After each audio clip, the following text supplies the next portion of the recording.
Machiavelli promoted a realistic approach to governance. It didn't always involve being nice. More than anything, though, he claimed rulers needed to avoid this one mistake. It was absolutely fatal and ruined nations. Niccolo Machiavelli was a 15th to 16th century Florentine diplomat, philosopher, and author who's best known for his political masterpiece, The Prince. Often called the father of modern political philosophy, he wrote the book as a guide for potential rulers. The Prince is a practical work covering topics like the ideal qualities of a prince, military counsel, and how a prince should manage his state.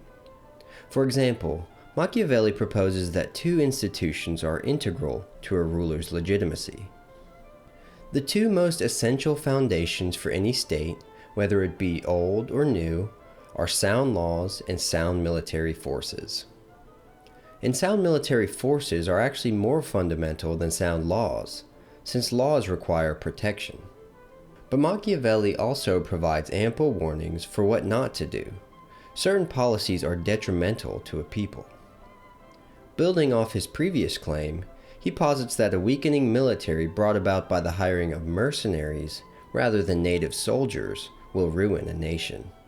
Machiavelli writes, "Now, mercenary and auxiliary forces are useless and dangerous, and any ruler who keeps his state dependent upon mercenaries will never have real peace or security, for they are disorganized, undisciplined, ambitious, and faithless." And again the Florentine warns against their use. A prince who employs them will stave off ruin only so long as he can stave off action. In peace he will be despoiled by them. In war, he will be despoiled by his enemies. In Machiavelli's day, mercenaries were becoming increasingly common. As feudalism waned in Western Europe and especially Italy, professional armies filled the void left by vassals who fought in obligation to their lords. Swiss mercenaries, German Landsknecht, and Balkan stratioti became the hired hands of princes looking to gain an upper hand in battle. So why did Machiavelli disapprove of them? Why did he believe them to be incompatible with the peace and security of a state? Machiavelli argued that mercenaries have no tie of devotion, no motive except pay, and money is a poor reason to risk one's life for. They are quite anxious to be his soldiers so long as he avoids war, but let war come and they will either desert or flee. On the other hand, homegrown soldiers are motivated by things beyond mere cash. Regional pride, loyalty, and devotion to family inspire citizens of a state to fight even when the odds are stacked against them. But lack of motivation isn't the only reason one should question the hiring of mercenaries, according to Machiavelli. An often overlooked drawback of mercenaries is their potential to become unmanageable after a military success. He pointed out that a mercenary army who achieves great success might realize they no longer need their employer as they become more powerful than the entity which hired them in the first place. In Machiavelli's day, mercenaries sometimes went rogue, betraying their clients. For example, the condottiere, or mercenary leader, Paolo Vitelli, was hired by Florence to besiege Pisa in 1499. But after breaking through the city's defenses, he called off the attack because the Florentine government refused to allow him and his company to loot the city. Vitelli fled to the countryside, abandoning the siege equipment and giving the Pisans time to recoup. He was eventually executed for treason, but the damage was done.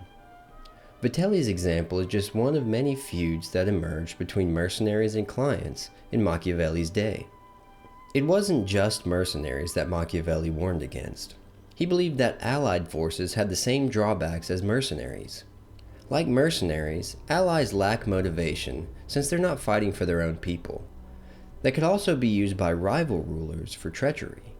Machiavelli drew upon history to support his theory, noting how in 1399, the Byzantine emperor summoned the allied Turks to help him settle a dynastic struggle in Greece. But when the struggle ended 2 years later, the Turks remained. He writes, "To attack his neighbors, the emperor of Constantinople sent 10,000 Turks into Greece. When the war ended, they refused to leave. This was the beginning of the enslavement of Greece by the infidels." Machiavelli wasn't the only thinker to highlight the pitfalls of hiring mercenaries over domestic soldiers. 20th century historian Arnold Toynbee, who studied dozens of civilizations, made similar observations in his work, A Study of History. Toynbee viewed the hiring of mercenaries as a sign of decline. Only civilizations who were too weak to conscript their own citizens asked others to fight their battles. And he claimed it accelerated decline because it allowed foreign armies to gather intel on the host nation. He writes, "In taking the barbarians into its service, the power is thereby subjecting them to an intensive course of instruction in military and political know-how, and this they can afterwards employ, if they choose, to their own profit at the teacher's expense." Toynbee referenced Rome as a civilization whose mercenary armies accelerated its downfall. Barbarians who served in the legions sometimes deserted back to their home countries, where they informed their countrymen of the weaknesses in Rome's armies. Toynbee cites Greek historian Zosimus. This extreme disorganization that was now prevalent in the Roman military formations was no secret to the barbarians. The barbarians' conclusion was that the Roman body politic was being so grossly mismanaged as positively to invite attack. So both Toynbee and Machiavelli saw the use of mercenaries as a harbinger of decline, with the latter proclaiming that Italy's ruin has had no other cause but the fact that for so many years she relied on mercenary forces. Never failing to offer a solution, Machiavelli advised princes to lead their troops personally. The control of troops should be in the hands of princes or republics. A prince ought to take personal charge and serve as commander. A republic ought to appoint one of its citizens. The issue of mercenaries and who controls one's military can of course be extrapolated beyond the limited confines of the battlefield. It's ultimately a question of self-sufficiency. The takeaway? A people who don't control their own destiny are doomed to fail. Machiavelli's conclusive message here is that a kingdom will stand or fall depending upon its ability to be self-reliant. It is necessary to consider whether a people stand on their own or whether they depend upon others. That is, whether in order to fulfill their mission they must plead or can compel. When the first is the case, it always happens that matters turn out badly and they achieve nothing. But when they depend upon their own resources and can use force, they rarely fail. Thanks for watching this video. Please like, comment, and subscribe if you'd like more. Also, please check out our X account for daily content like this, and consider becoming a member of our channel to support our work. Catch you next time.